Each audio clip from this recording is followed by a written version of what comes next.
In this module, we will introduce the current enterprise management tools such as ERP, MRP, and MES that are often employed to integrate capabilities of various entities through the supply chain.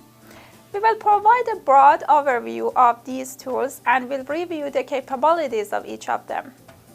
Upon completion of this module, you will be able to distinguish activities related to scheduling, production planning, and inventory control in a manufacturing system.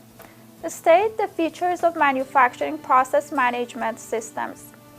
Describe the capabilities of enterprise resource planning systems.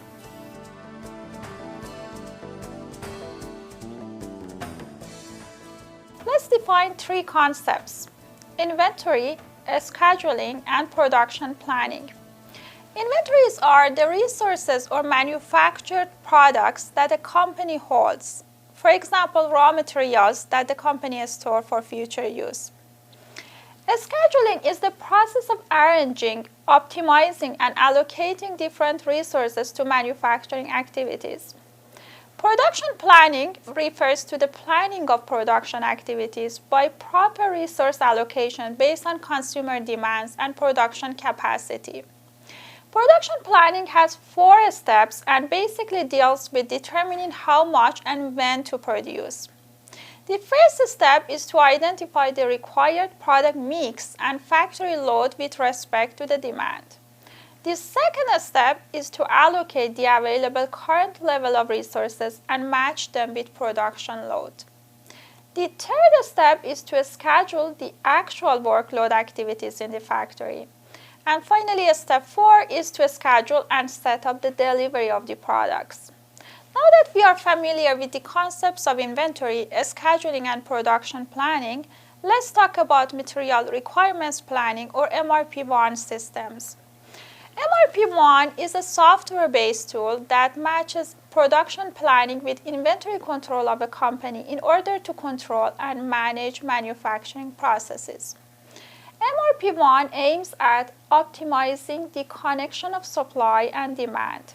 It ensures enough materials are available for production in order to meet demand.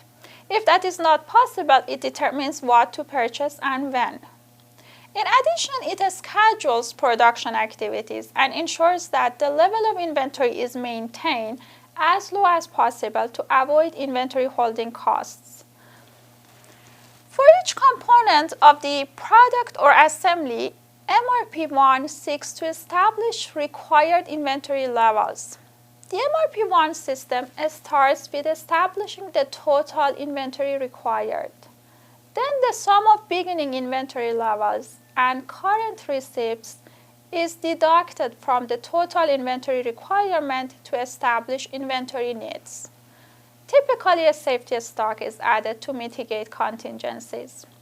MRP1 integrates data of production schedules and inventory levels to determine resource purchases and delivery schedules.